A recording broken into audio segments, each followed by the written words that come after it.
ನಮಸ್ತೆ ಎಲ್ಲರಿಗೂ. ನಾವು ಇವತ್ತು Vaidehi institute of medical science and research ಸೆಂಟರ್ಗೆ ಬಂದಿದ್ದೀವಿ.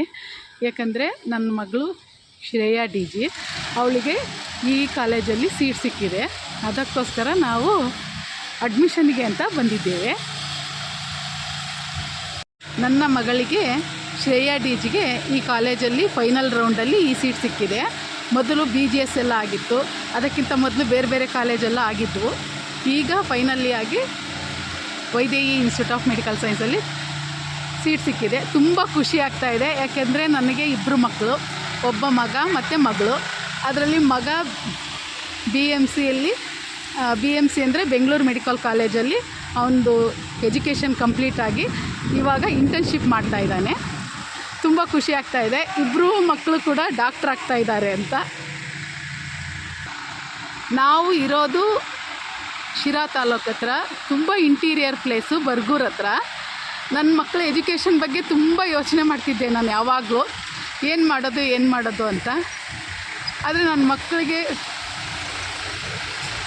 ಬರ್ಗೂರಲ್ಲಿರೋ ಲಿಟಲ್ ರೋಸ್ ಸ್ಕೂಲಲ್ಲಿ ಫಸ್ಟ್ ಎಜುಕೇಷನ್ ಮಾಡಿದರು. ಆಮೇಲೆ ಪ್ರೆಸಿಡೆನ್ಸಿ ಶಿರಾದಲ್ಲಿ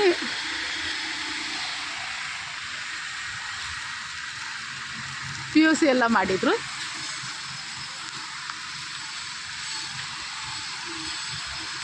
ಇವಾಗ ಇಬ್ಬರು ಮಕ್ಕಳು ಡಾಕ್ಟ್ರ್ ಆಗ್ತಿದ್ದಾರೆ ಅಂತ ತುಂಬ ಸಂತೋಷ ಆಗ್ತಾ ಇದೆ.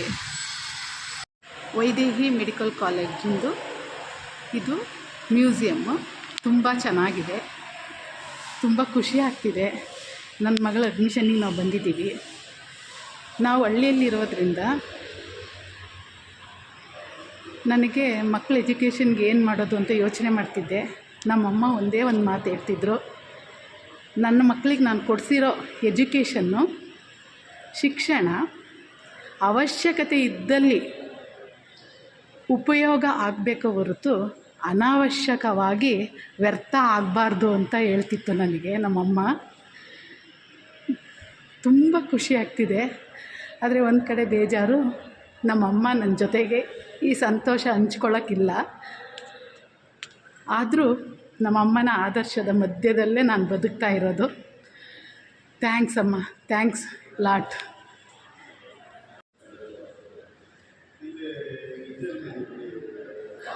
ಇನ್ನೂ ಸ್ವಲ್ಪ ಹೊತ್ತು ಲೇಟ್ ಆಗುತ್ತೆ, ವೆಯ್ಟ್ ಮಾಡಿ ಅಂತ ಹೇಳಿದ್ದಾರೆ.